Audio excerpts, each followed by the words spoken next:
Hey everybody, remember to read the disclaimer, and also remember that my Patreon supporters got to see preview images, work in progress shots, and high resolution images of the completed toy. If you want to join them, the link is right below.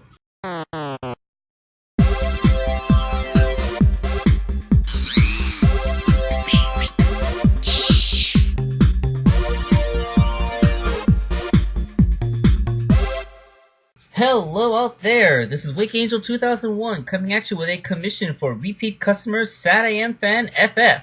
It is the Deek version of Sonic. That's right, Sonic as created by the cartoon company Deek, which was featured in the Adventures cartoon, the Saturday morning cartoon of course, and even Sonic Underground. There's some subtle differences in this character design that I'll get into presently, but first, let's talk just a little bit about the eponymous animation studio called Deek. Okay, so I haven't really heard a lot of people talk about Deek recently, despite the fact that it defined a pretty large portion of my childhood.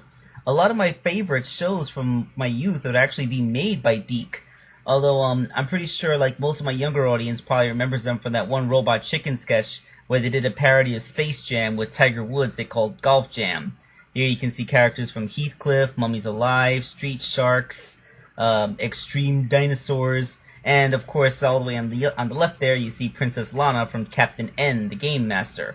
The thing is that was kind of Deek's thing. They did a lot of cartoon shows that were kind of like knockoffs of more popular shows from bygone eras, such as Street Sharks and Extreme Dinosaurs that were trying to be Ninja Turtles, or Mummies Alive that was actually trying to be Gargoyles. And they actually did a rather large portion of the video game cartoons of that era, like the Super Mario Bros. Super Show, of 3 Sonic cartoons, Captain N the Game Master. Like, yeah, Deek did a lot of stuff for video game cartoons when not that many people were doing them. So, despite their lower budget for animation and their reputation for making knockoff stuff, I still think that Deek deserves a nice gold star for the effort that it did to bring these things to life. And also, the Saturday morning cartoon was just freaking awesome. Like, it is legitimately one of my favorite shows of all time, and I will insist that it is up there with some of the best animated shows ever made. In fact, this cartoon was a lot more influential than its 26-episode run would suggest, because for quite a long time, all Sonic the Hedgehog merchandise was pretty much based off of this design. What you see here is a bunch of Sonic the Hedgehog stuff which came out before the year 1995. This includes the, to the far left, the Sonic the Hedgehog toy from the McDonald's promotion, which was to coincide with the release of Sonic 3, a piggy bank that I've had ever since I was a kid, a bubble blower with a very similar mold, and the gum holder, in which I made a previous video where you saw me chomp down on some 20-year-old gum just for the lulz. You might notice that the character design here is pretty different from what we know Sonic to look like these days. It wasn't until 1995 and 1996 that they actually started to make Sonic toys that looked like Sonic is actually supposed to. By which I mean they got his spine pattern correctly. That is 6 spines on the head, basically arranged in 3 rows of 2 spines on the back, and a tail. As you can see, every other image of Sonic made before then pretty much interpreted his spines as like a mohawk going down the back of his head. And this is because they were based off of the Deek design, which was in turn based off of basically the cover art image from the box for the original Sonic the Hedgehog games. So about this cover art, the thing is, if you go back and play the original Sonic the Hedgehog, you'll notice that aside from the animated introduction, Sonic is always seen in profile. You never see him from any other angles. So like he instantly goes from one look to the other. You never really see Sonic from the front or from behind or from any other perspectives.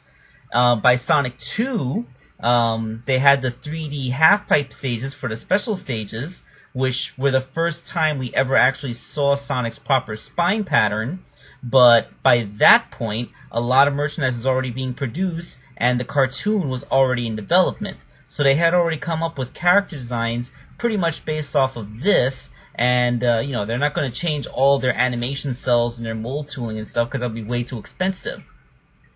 But there is one thing. You might notice that it's not a single mohawk going down the back of his head as it is in the artwork, but rather a triple row of spines. Like they gave Sonic, they basically tripled up the mohawk is what I'm saying. Why'd they do this? So that Sonic would look okay from other angles. Because as you may know, a lot of times in 2D animation, a character design will look good from a 3/4 perspective, but when you try to look at it at any other angle, or if you try to visualize what's drawn at any other angle, it's gonna look extremely weird. And The Amazing World of Gumball, and a nice little fourth wall joke about this.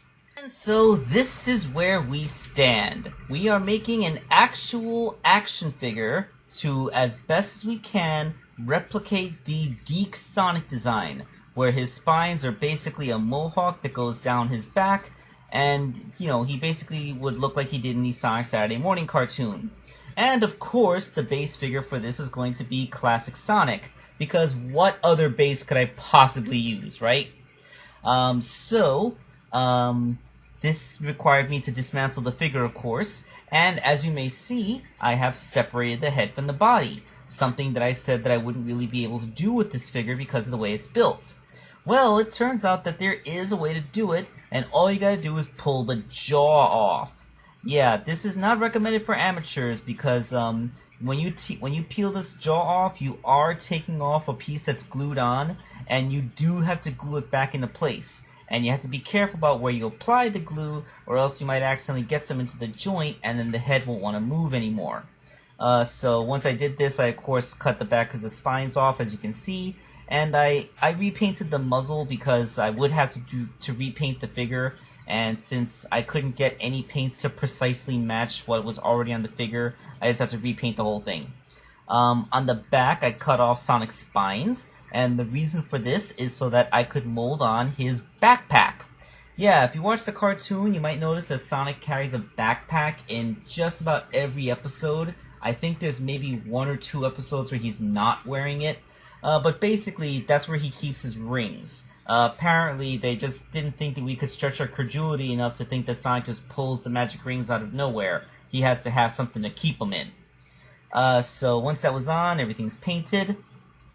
And then comes the spines. This was actually a very difficult task. The spines are, in principle, a simple thing. It's just a weirdly shaped mohawk, which I made out of craft foam. And I stuck the craft foam onto the back of his head, and then sculpted around it so that there wouldn't be an obvious seam where foam is meeting the back of the head. Of course, this is easier said than done, as the shape is quite difficult. Oh yeah, and the shoes. I just cut off the buckles and then repainted the shoes to look like they don't have buckles, because DIC Sonic doesn't have buckles. And I thought I had a complete build at this point. But the more I looked at it, the more it just seemed off. Like, the spines just... Like I said, this is a really difficult shape to get right. And I just made that top one way too tall, so I had to cut it off and then make it again. And then again. I actually had to remake the spines twice because I never was satisfied with the shape.